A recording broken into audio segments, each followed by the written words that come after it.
the market's up since that announcement came out. That's number one. So I don't really think the market is so concerned. And look, we've talked about it, right? I mean, you've been living under a rock if you think this wasn't coming, right? I mean, it's been well telegraphed. We talk about it. I'm not really sure what the letter with no date really means. Why is that important? Who cares if he wrote it last week, last month? The fact is, he's out. We kind of knew he was out. Trump wants him out. So now the question is going to be is who's in his place and what are the Democrats going to do or say about the timing of this removal? Why was it? You know, they're going to start this investigation, like Libby said in the prior meeting.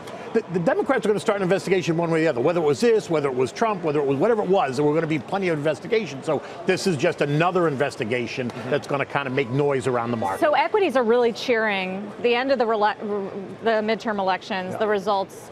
I'm wondering, Rick, I wanted to ask you all day, if you could make sense of what we're seeing in the bond market and the dollar and extrapolate anything as the conclusion from these midterm results, pricing in any sort of fiscal policy or pricing that out, perhaps? Right now, we are up 1 in 2s. We're unchanged in 5s. We're down 2 in 10s, and we're down 1 in 30s. The dollar index is down a little less than 1/3 of a cent, but it's still trying to hold the 96 handle. Just by looking at those markets, I can't draw any conclusions regarding anything about the election. But having said that, what we can draw a conclusion of is that those markets aren't really bothered by the results. They don't see the results upsetting the status quo in any significant way. And I can't remember what guest pointed out. It seems pretty obvious if anybody was really watching the S&P futures last night with every little headline on what was happening with regard to the returns, I would think it would be overwhelmingly provable that the better showing in the Senate is a big part of the catalyst of what's going on with equities. And as far as Sessions and all that, listen, I love to read about politics. I think it's interesting. But I think that I have very rarely heard Sessions is a variable around a water cooler in any trading room.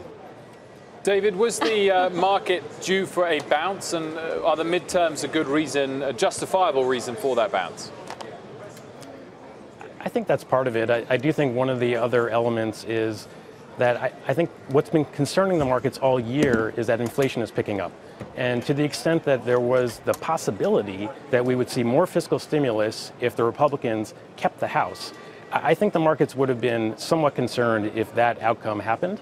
And that would have tilted the Fed's calculus more towards being even more hawkish to try to rein in those inflationary pressures. So I think we're seeing a little bit of a relief that no fiscal stimulus is on the come, given where we are in inflation. And look, I mean, now we have certainty. And as we all know, markets don't like uncertainty. So I think that's a little bit of it as well. And then maybe the last point, you're seeing the growth stocks are really the ones bouncing the most. They've been hit the most in the sell-off. It could be just a little bit of short covering and more technical oriented types of trading at this point. Libby, do you see any implications from the election on the Fed, whether it's policy or the president bashing Jay Powell for moving too fast on rate hikes? Look, not really. I mean, I'm a little bit confused by this narrative that Republicans would have driven through some big fiscal stimulus. If anything, remember, Republicans are actually supposedly the party of fiscal moderation. And I actually think that if we had seen a Democratic sweep, it would have been a much higher chance that we would have seen fiscal stimulus. But now that we see a divided government, and given what's happening with Jeff Sessions, if we're going to launch right into investigations, basically foreclosing upon any opportunity for infrastructure, for additional fiscal stimulus. No, I don't think it really does, to answer your question, Sarah, I don't think it really does affect or inform the Fed's view here. I think they probably will have to hike in December.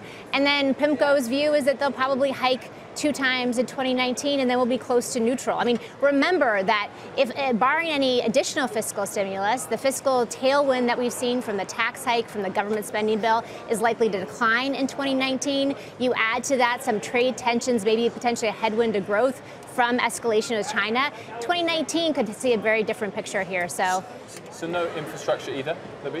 Well, no, I honestly, I probably have been the only person who was, naive enough to be hopeful. I mean, again, I think Democrats want to show that they can govern. I think that they wanted to find some commonality with the president. Infrastructure was one of those issues. I think now, unfortunately, with Jeff Sessions, unfortunately, I think that infrastructure is probably off the table because it makes it much more difficult to work on a bipartisan basis. David, do you have any sector recommendations off the divided government? Some people are looking at healthcare stocks, which are soaring soaring, and potentially biotech stocks. If they're not going to be able to pass legislation, who wins?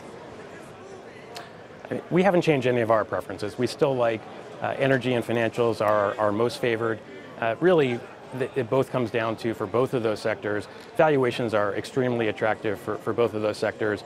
And I think what's been priced into some of these cyclicals is that we're going to see an imminent end to the economic expansion. That's not our view. I think as the market gets more comfortable that this expansion has more legs, and especially if we see some stability in overseas markets, and we think that's going to also, we're going to see that as well as China ramps up stimulus, that the domestic cyclicals are actually going to be in a better situation. So valuations look quite attractive in our view, and the risk reward looks pretty favorable for both financials and energy.